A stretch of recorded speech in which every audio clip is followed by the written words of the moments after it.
Hello, everybody. This is Todd Dewey from Ice Road Truckers on the History Channel, and I love to listen to TNC Radio.live.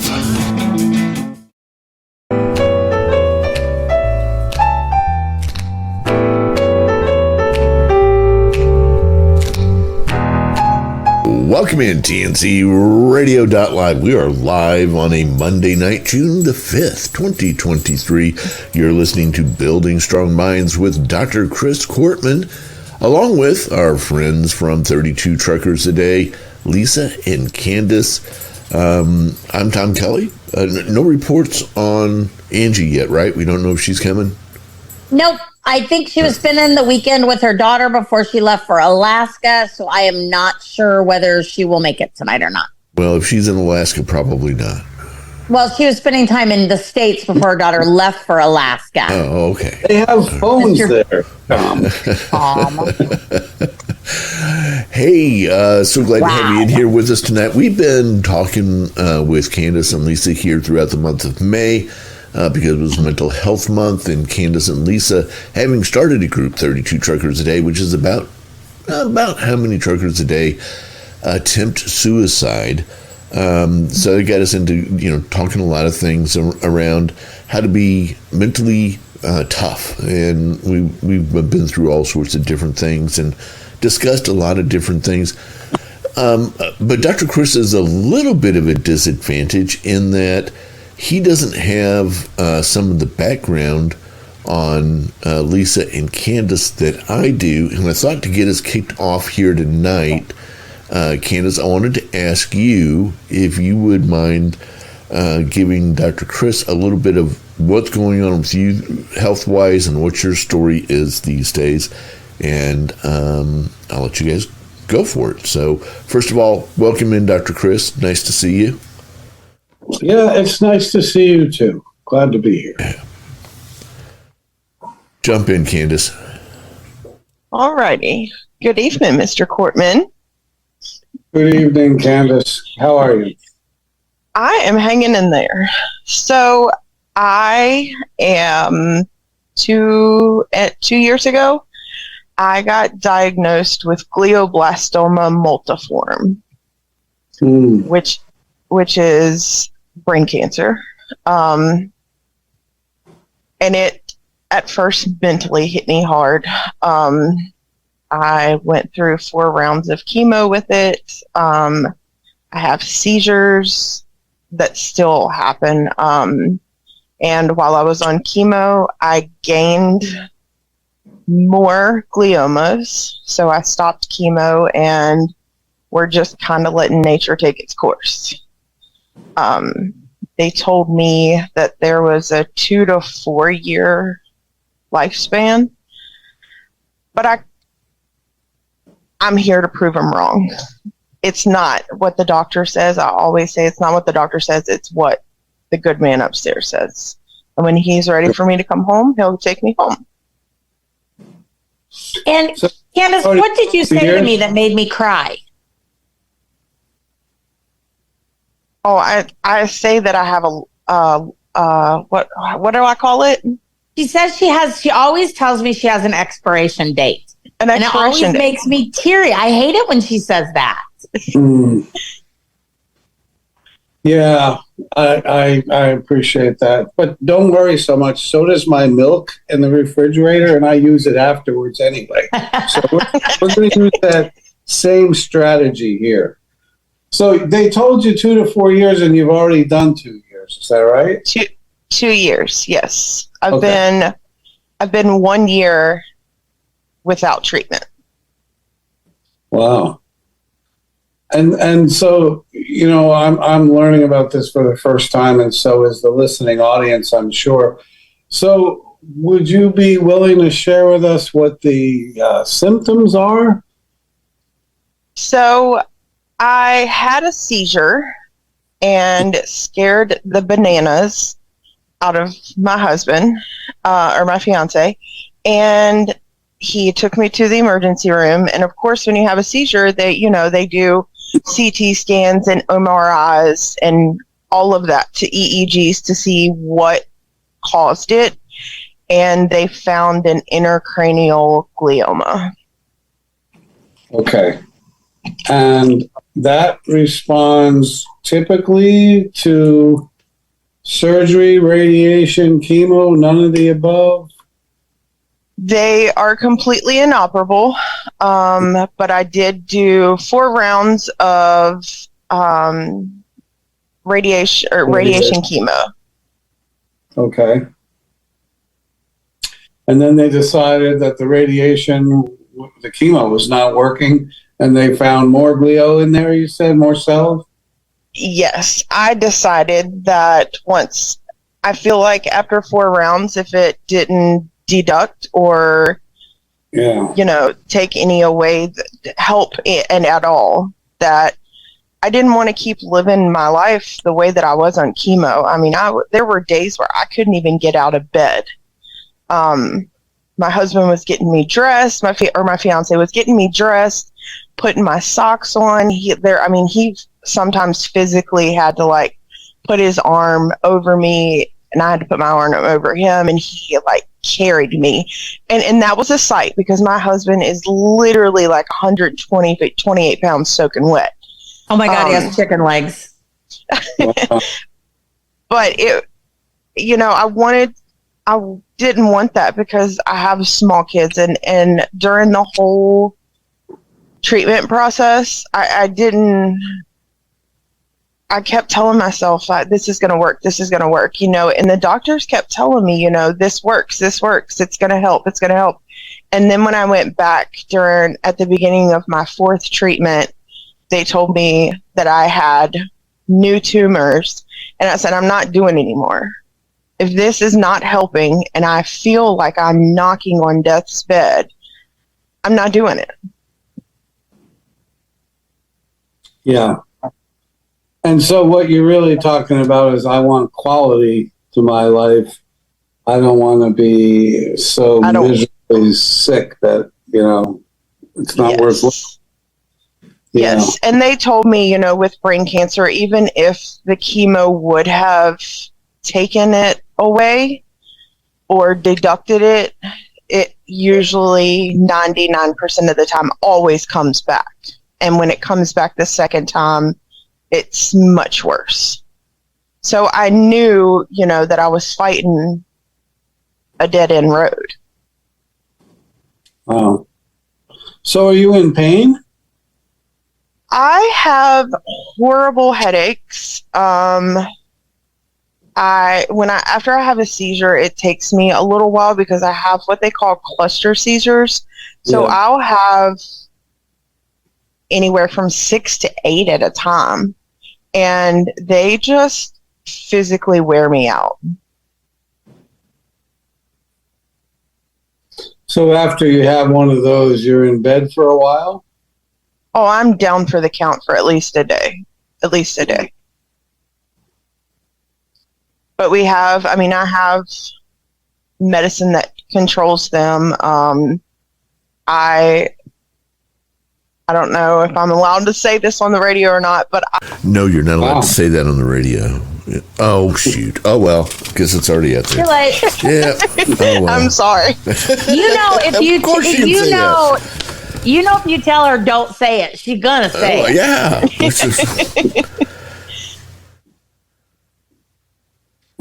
But makes sense. That would make a lot of sense. Are there any other kinds of symptoms to this? Sometimes I'll have days where I throw up. Here lately, I've been exhausted. So I don't know if that goes with it, but I know in the beginning, when I had the seizure and I went to the hospital and I got my diagnosis and went to oncology, they told me that there would be days where I just felt like I couldn't get enough sleep. I have blurred vision sometimes. And that comes and goes?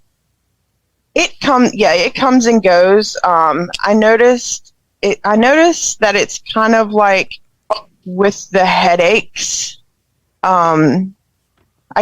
I call them fireflies, but that's what it looks like flying around your eyes, and it gets super blurry. And I mean, I've even had days that there was one time I went to the emergency room because literally everything that I seen was black and white.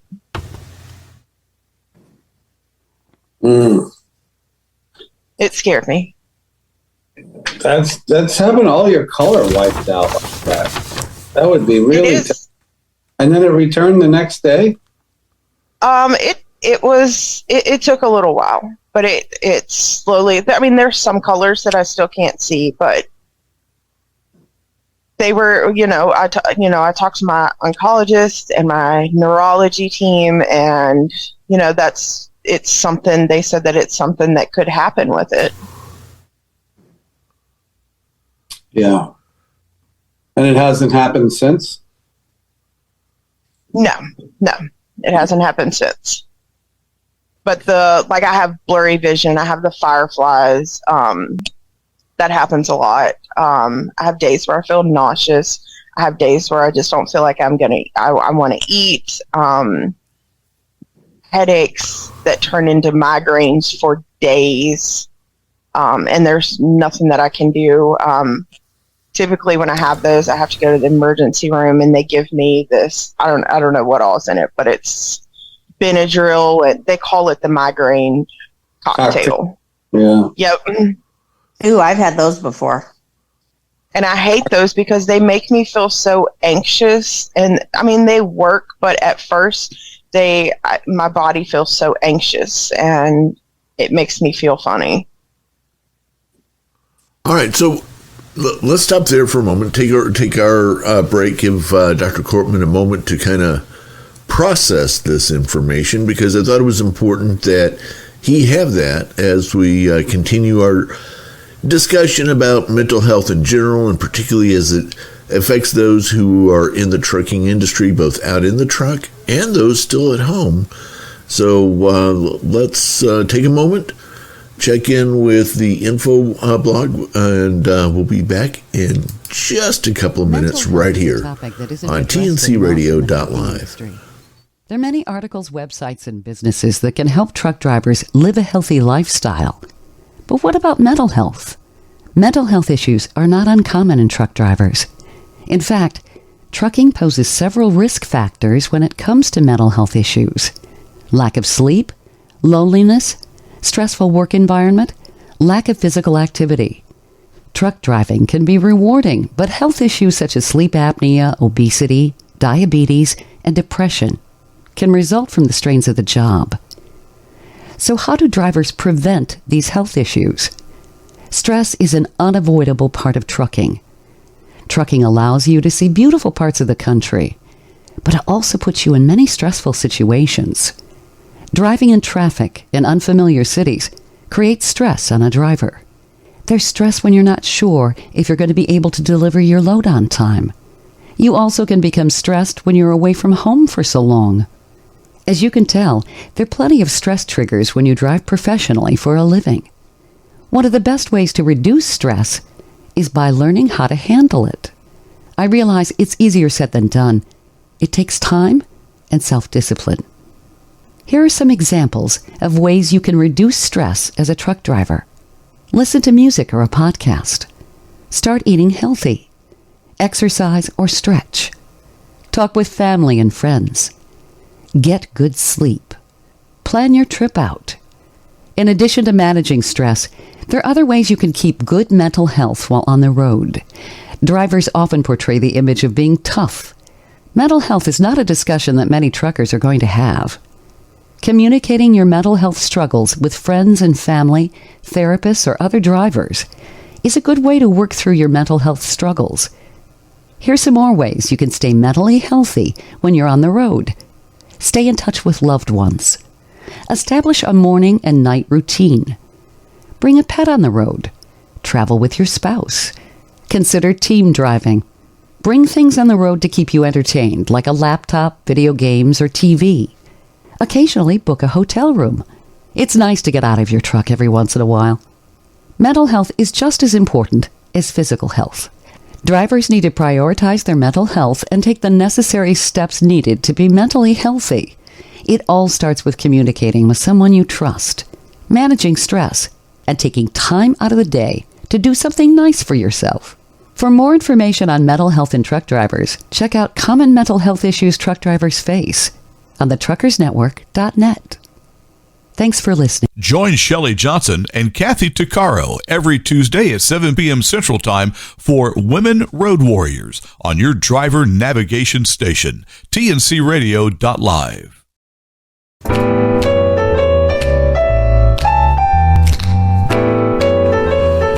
And welcome back in TNC Radio.live's Building Strong Minds with Dr. Christopher Cortman. I'm Tom Kelly, and we're joined, as we have been for the last several weeks, by Lisa and Candace, talking about all sorts of different things as they relate to our mental health status. And during our first segment, Candace shared with Dr. Chris for the first time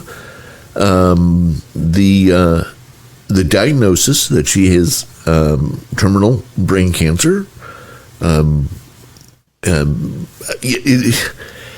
Dr. Chris, you and I have talked a lot about sports over time, especially football. I don't know if you remember when Keith Olbermann was Oberman. What was it? Oberman? I think it was. Yeah. Used to do the sports report on ESPN. Yes. And he would say, yes, and Aaron Rodgers took a hard hit, and he's listed as day-to-day. And then Oberman would say, and then again, aren't we all? So, we were talking a little bit offline that we all have an expiration date. And these kinds of things are difficult to talk about. But I think one of the things that I've learned from you, Dr. Chris, over the last year as we've been doing this program is that all in all, I think we are poorly prepared as Americans to handle and to talk about death. We just like to pretend like that's not actually going to happen, and certainly not to anybody we love. We avoid the topic like the plague, as they say, because it's very uncomfortable, and it doesn't even have to be imminent. It could be, someday in the future, kids, like I'll talk to mine, I'm an older dad with younger kids, but if I bring that up, they will say to me, Dad, we don't want to talk about that. I don't want to hear about you dying. Stop bringing that up. That's from the kids. They don't want to hear about the fact that one day I'm very likely to predecease them. And there are some things we should probably prepare for. But I would say their reaction is very normal. We do avoid that. And Candace, I guess I'd like to know, how have you handled that? Rough. I have 4 younger kids that, I wanted to watch them grow old. I wanted to see them grow old. And I know, that's probably not going to happen.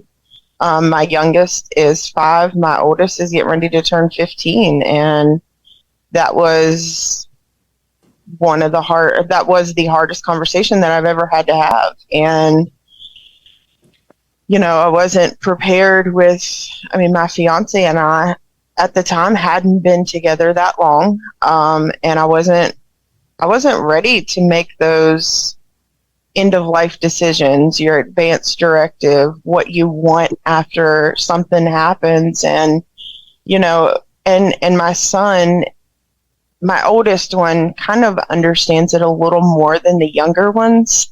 And, like a couple of weeks ago, I went to a military ball with him, and he just looked at me and he said, well, I don't know if I'm ever going to get to do this with you again. You never know. And that hit me hard, because I don't want my kids to I never wanted my kids to feel like that. Yeah. Wow. That has to hit you like a punch in the gut whenever that happens.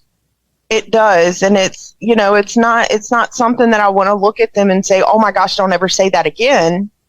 Because when you look at it, it is the hard facts. Tomorrow it could happen. Next week it could happen. And I don't want to tell him, hey, don't ever say that again. because I mean, we just don't know. So what do you do with that? What do you do with the fact that you have more things to talk to your kids about? And if you go to bring it up, they say, no, thanks. Don't want to talk about that. Mom, don't bring that up again. What do you do? Well, that was one of my questions for you. Oh. What is a proper response to that? Yeah, well, I'm going to begin by saying no matter what you do, this is going to be very difficult. The only good answer is I was just kidding. I'm never going to die. We're all going to live until we're in our hundreds or something like that. And since you can't do that, we have to work with what is. And honestly, you can say to them, there are several things I need to talk to you about. Maybe we could talk a little bit at a time. Otherwise, you can be writing them letters. You could be doing videos for them. Years ago, I decided to do that because the kid's mother had cancer, stage 4. I didn't know if she was going to live long. And being an older dad, I just said, I want you guys to be able to remember this time of your life.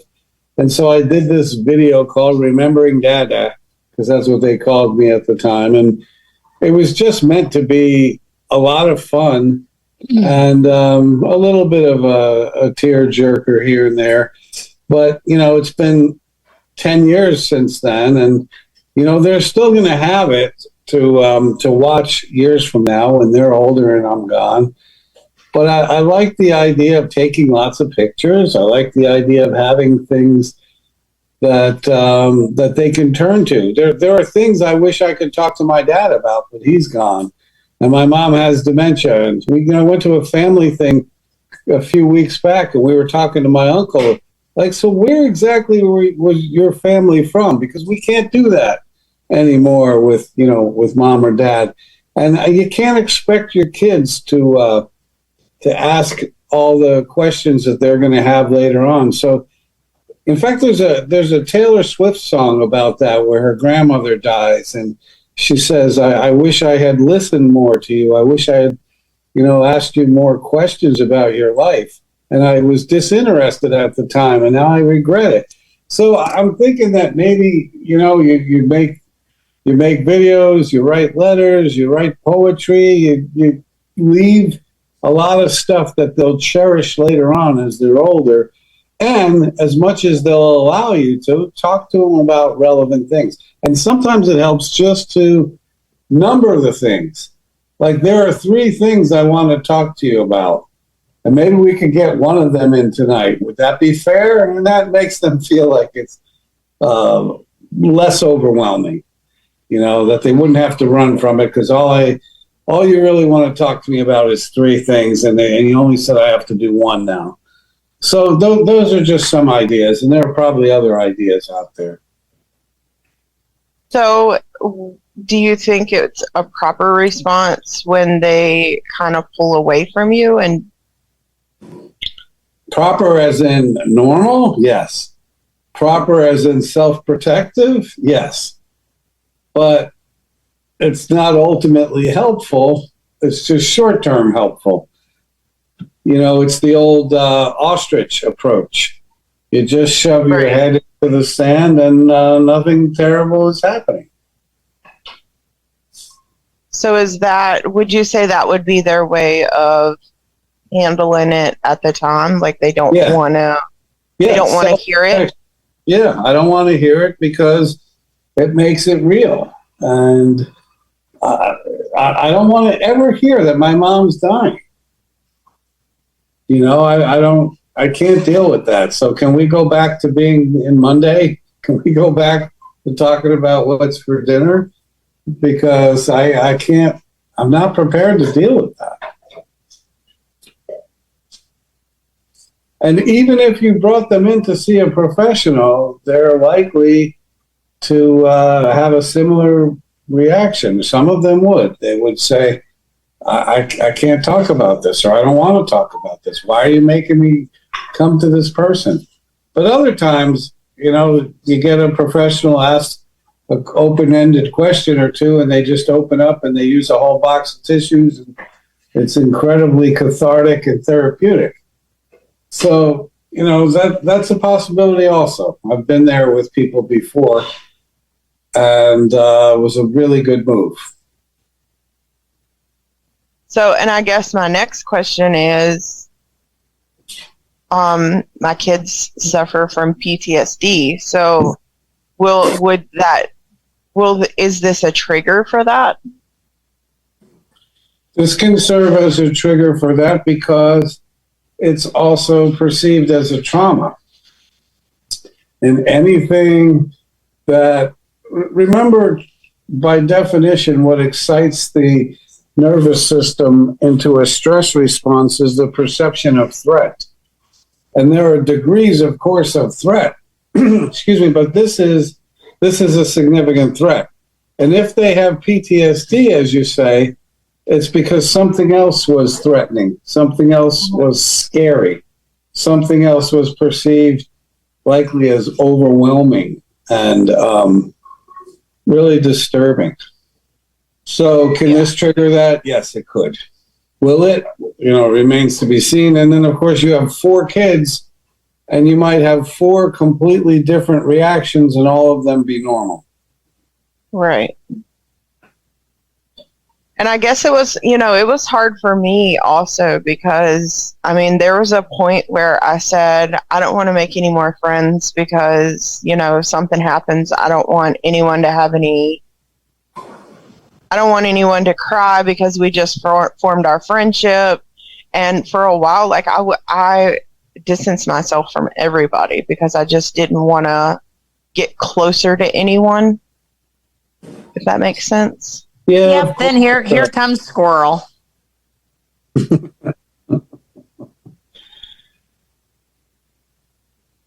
So here's the thing.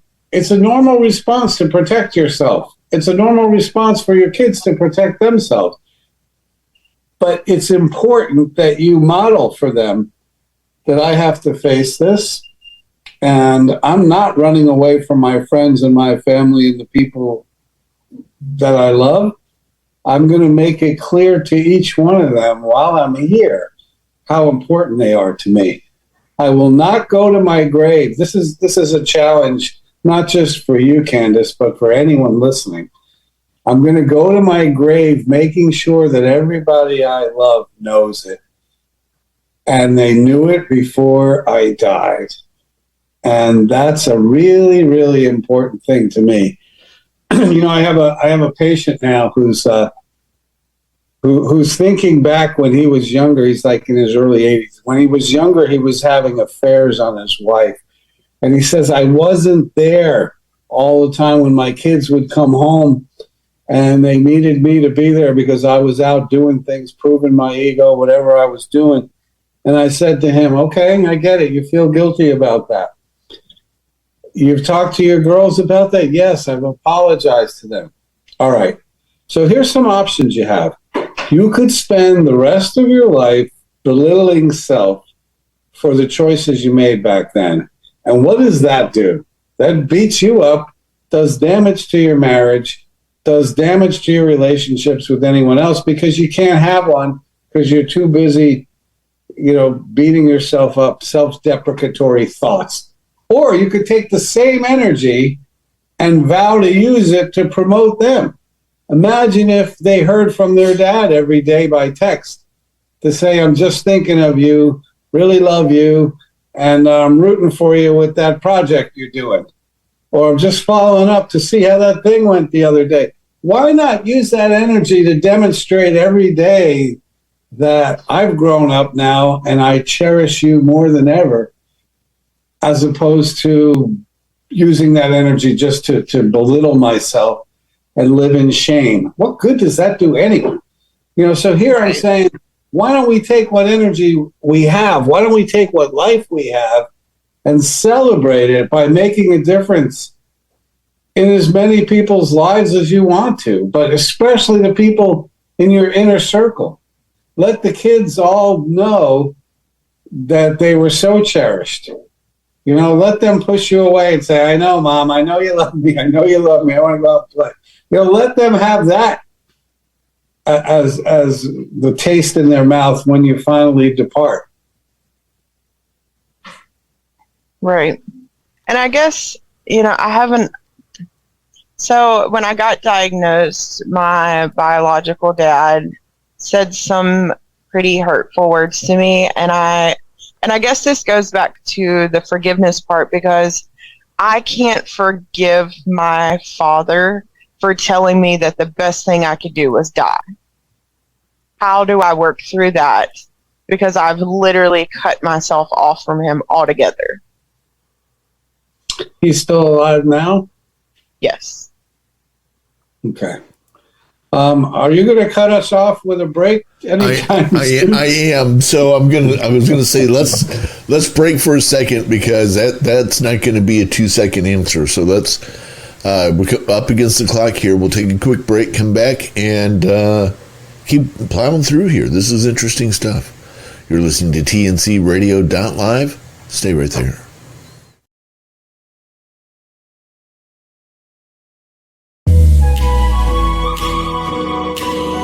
Hi, I'm Dr. Christopher Cortman, and now for the Mental Health Minute. Is there a senior in your life that you really respect, admire, appreciate, love? Is there a grandparent, a mentor, an aunt or uncle, somebody really special to you, still alive, still kicking, and just really someone who's made a difference in your life? I think we all have someone like that. I was watching a Hollywood program, and they had this Lifetime Achievement Award. Very moving that they brought up a Hollywood star who had a 50, 60-year career of success and honored them for what they had accomplished. It gave me an idea. What if we did that same sort of thing with someone that we love, that we admired, a grandparent who's always been there? And why wait until they're gone? Why don't we celebrate that? Call everybody who knows them and throw a big part of your celebration called a Lifetime Achievement Award for somebody who's made our lives so much better just by being there. It not only would bring joy to them, but it'll be one of the happiest days of your life as well.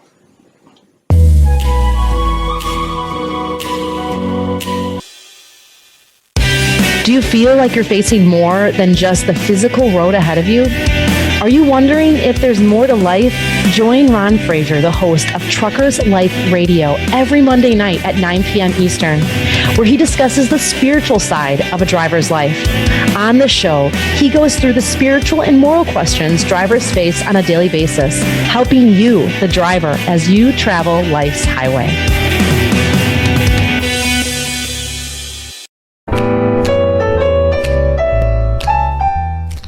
Welcome back in TNC Radio.live. This is Building Strong Minds with Dr. Christopher Cortman. I'm Tom, here with Lisa and Candace, and going through some tough stuff tonight, but I think it's important that we have these conversations. So, Dr. Chris, I'll turn it to you. Where do you want to pick up?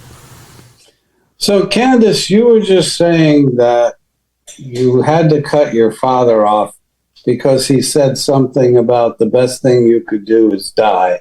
And I guess I'd like to understand, can you give me some context for that, a little bit of background, and maybe I can understand it a little bit better. Growing up, and even up until just 2 years ago when I got my diagnosis, I was literally the definition of a daddy's girl. Where you seen one, you seen the other. If he ever needed me, I would literally drop my life to go help him. I tell everyone that my dad was my best friend. I could tell him anything. He had that, dad's always got the right words at the right time. Mm-hmm. And when I texted him, he was the very first person that I texted when I got the diagnosis. And And I told him, and he said, you've made shitty decisions all of your life. You've lived a shit life, and the best thing you can do is just go. That doesn't add up at all to everything you just said to me. I'm terribly confused by what was the shit life about if you guys were joined at the hip all the time. What was he saying? Because, I did have an addiction. I was an addict for 6 years. Okay. I was in an abusive relationship. I chose to stay with them, and then with my abuser a couple times, but versus leaving. I did the typical teenage things when I was a teenager, like, going out, sneaking out of the house and going to a party, or, I didn't think that it was that it held, what I'd done held that much over him, that he would throw it in my face when I came to him with something very important. I just wanted my dad to make it feel better. Yeah. It didn't make him feel better at all when he heard that, because he was devastated also. But let me share with you something that I think will make sense to you as well as the listeners. There's all kinds of research about how people explain things to themselves. There's, causality. Like, what is it that causes these things? How do we explain things to ourselves? There's a term out there called explanatory style. How do we explain the world to ourselves?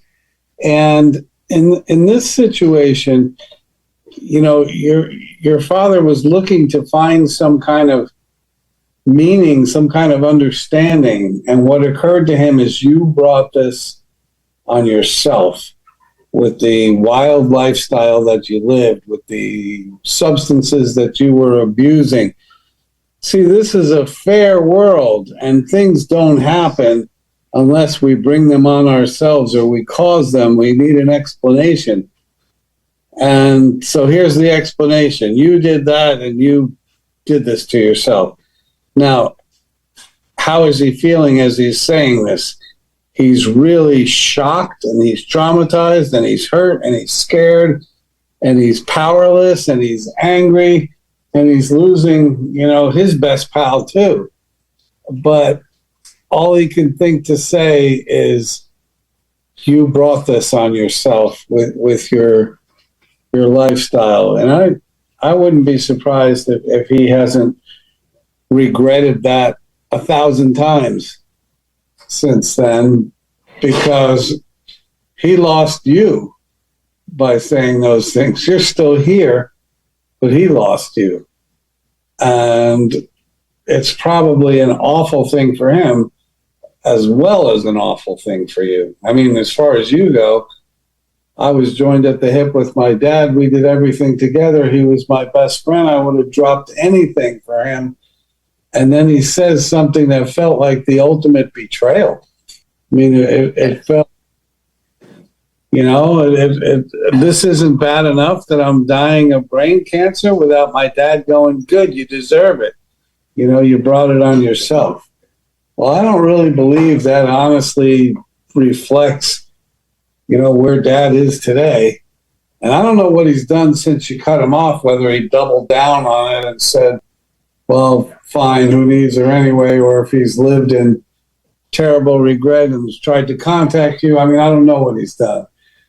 But go ahead. In all of this, I continued to get negative messages from him, and it just wasn't something that I could handle at that time. And because, I got to a point where it made me feel like I wanted to give up. And now he just tells my kids, well, your mom hates me. Your mom hates me. Your mom doesn't want to have anything to do with me. And it's not that I don't want to have anything to do with him. It's that I don't want that. I don't want that negativity. May I ask a question? Yeah, go ahead. Prior to all of this, how would you rate your father's mental health prior to this? I mean, he's a pretty structured guy. I don't know, maybe a 4 out of 10. I mean, maybe he had some small depression, but it wasn't nothing that he couldn't handle himself. He was never on depression medicine or anything, never seen a doctor about it or anything. What would make him only a 4 then if he had no depression? Well, he had some depression, but it was something that he could handle. Yeah. And I'm sure handling things was very much his style. Absolutely. Yeah. He's just, if he can't handle it, then Yeah. I don't know. And he may have hid that from us, from me and my brother and my sister. I don't know. But I mean, I took it as, he was a pretty structured man. He worked, he's a supervisor over a construction company. He had done some work with the U.S. Marshals. He was pretty put together. You hit him with a below the belt shot. You handed him something he couldn't fix, Apparently. change, or control. He's totally powerless, losing one of the most precious people in the world, and there wasn't anything he could do. And he's telling your kids that he's not happy about this. He's attributing that to you hating him, when really the disgust and all the negativity, he hates the fact that this is happening to you. He just can't tell you that. I've spent a lot of hours with men, and so many times they just can't say what it is they really think and feel. It's just out of their vocabulary and out of their expressive range of comfort, if you will. And I sometimes will, if we're in a session with family, I'll say something like, would it be fair if I said that what you've been feeling, Dad, is, and I'll say a whole bunch of stuff, and there'll be tears coming out of Dad's eyes, and he'll just nod, and he can't even speak. He'll just say, yeah, that says it better than I could. And it's like, the kids would never have known this. But he doesn't have the ability to put all that in words. But it will, it broke his heart when you told him that, and it's going to break his heart the day you die if he's still here. And he's going to live in a lot of regrets. And I'm not telling you should do X, Y, or Z, but I want you to know he's not stone cold about this without it affecting him. This upsets him all the time. So I guess my question would be, would it be something that I would want to revisit with him, or should I just leave him cut off and not have any contact with him? This just popped into my head, and that tells you how much time I've had to think about this. But this just popped into my head, and I want to share it with you. You could probably get a tape of this show and send it to your dad with a note at the end that if you want to talk about this, I'm still alive and willing to process it with you. And if I don't hear back from you, I'll have had my answer. You could do something like that. Okay. Because I have a stepdad who's absolutely amazing. He has been there every step of the way, and anytime I need my stepdad, he's there. But I just don't want to leave without everyone knowing just how special they were. And believe it or not, even after what he said, I still love my dad. He is my dad. Yeah. And that's why I would want him to hear this. And I don't believe his response to it would be, Nothing. I think it would stir something up in him and would give him a chance to do what feels impossible. I think the difference between your stepdad and your dad is your stepdad finds it a lot easier to express his feelings by doing the things he's doing. I think with my stepdad, he deals with this in his field. He's a firefighter paramedic. So I think it was easier for him to express the way he felt a little better given the career that he has. But I mean, I feel like, the roles kind of should have been flipped. Like, it shouldn't have been whenever I needed something or I just needed someone to talk to, I called my stepdad. I should have been able to do that with my dad. And that part is what I feel like I will never be able to forgive him for. Well, when you say that, I think what you're really saying is it'll never be what he did wasn't okay, but you're not going to carry resentment to the grave. You're going to forgive everybody of everything. So you're going to go to the grave with a peace of mind. Yeah. I hope that makes sense. I said, yeah. It did. I just didn't, I don't know. I just don't think that I could ever forgive my dad for not being there when I needed him, when I was always there when he needed me. Well, what I'm saying that you're saying is it's not okay that your father wasn't there when you needed him. It'll never be okay, but you're not going to hold on to grudges is what I'm saying. Right. Forgiveness does not condone the bad behavior. Forgiveness merely lets it go. The behavior is just as bad, for any listener who subscribes to religious or a biblical thought. There's no place you're ever going to find in the Bible, for instance, where God says, now that I look at this from another angle, it wasn't so bad after all. You know me, I just overreact. There's no place like that. All of the forgiveness passages say things like, though your sins be as scarlet, I'll wash them whiter than snow. I will bury your sins as if in the deepest sea. I'll separate your sins as far as the east is from the west. I'll forget. Several times it talks about forgetting them. Like a God who's all-knowing, forgetting your mistakes. That's how important it is to clean the slate. So, it never condones. It never says it wasn't bad. It was bad. It was bad, and I'm letting it go. So you'll be able to do that same thing if you choose to say, it really hurt me so terribly that Dad wasn't there for me. And maybe Dad at some point will have the wherewithal to say to you, I didn't want that to happen. I just was so overwhelmed by the knowledge that you were dying. I hated it. And I hated what I said to you, and I have to live with that. I'm just so angry about losing you. It's not the normal way things go. I'm supposed to die first. I'm the parent. He probably would say things like that in his own way. And, there's a chance that you loved him and he loved you and you were best pals because he is a decent guy. And he's a decent guy who mucked up big time when he found out that one of his favorite all-time people was dying. Right. It's just, I don't know. And I guess with time, maybe I can, forgive him, but never forget.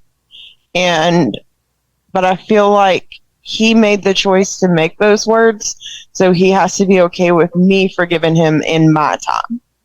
That's true. That's true. I was going to say, is that wrong? No. I mean, we all forgive on our own time when we're capable. Sometimes it takes a long time. It's because it's painful, and whatever somebody did is just every time we relive it, we say, boy, was that lousy. All right. Well, I tell you what, let's step away for just a moment and come back and wrap this up. You've been listening to TNC Radio.Live's Building Strong Minds with Dr. Christopher Cortman. We'll be right back. Time.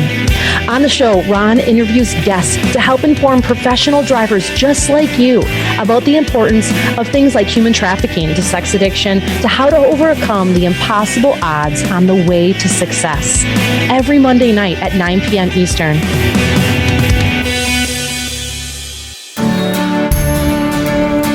Hello, I'm Ron Samuels. I put it in reverse gear here Monday through Thursday nights at 10, 9 Central on tncradio.live. Do you believe in the power of prayer? Whether you're moving down the highway or taking a break, now's a good time to take a moment to tell God your hopes, concerns, and gratitude. You want someone to pray with? No problem. Just call the TFC Global 24-Hour Prayer Line. It's 866-515-9406. By the way, if you're using the tncradio.live app, just press the prayer line button to be connected to a prayer warrior who will confidentially pray with and for you. The number again, 866-515-9406, or tap the prayer line button at the tncradio.live app.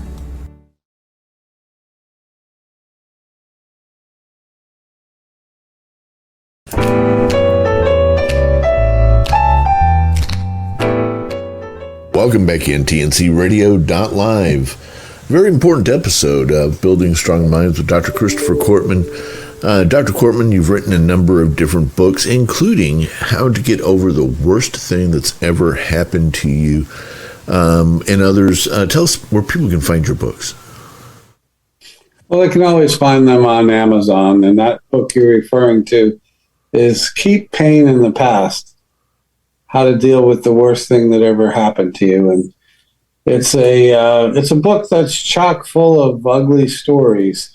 And the purpose of putting those stories in is to help people to realize that whatever you're going through, it's not unique to you, that there's a lot of trauma and a lot of suffering out there. And the good news is that these people in the book have done a fantastic job healing, and there's hope for you as well. So it's the purpose in telling these stories, and the hope is that people will get some comfort, some encouragement, and also some direction on how to heal from whatever the worst thing that's happened. And, I have to tip my hat tonight to Candace for, essentially doing what the bravest of clients and patients do in therapy, only she did this on live radio in front of the masses, and to have that kind of courage and a heart that's willing to say, I'll share my story on the air with the hope that it'll not only help me but benefit others. I think the only real consolation here, Candace, is that next week we have to do Lisa. So, Oh, Lord, help us. Yeah, it's her turn. On a special R-rated version of Building Strong Minds. That's about right. guess who's not going to show up next week? I think I'm coming down with something. Well, thank you, Candace. Thank you, Lisa. Thank you, Dr. Cortman, for a very important time together tonight. And look forward to y'all being with us again next week right here on tncradio.live. Again, this is Building Strong Minds with Dr. Christopher Cortman. You can find him on TikTok at SRQ Shrink. On TikTok, just Dr. Cortman. Oh, okay. And Lisa, how can they find y'all on TikTok? They can find us at 32 Truckers a Day on TikTok, Spoiled Trucker's Wife 69, and Peterborough Princess 2.0. All right. Well, thank you all very much, and we will be back again next week, same time, same channel, right here, tncradio.live.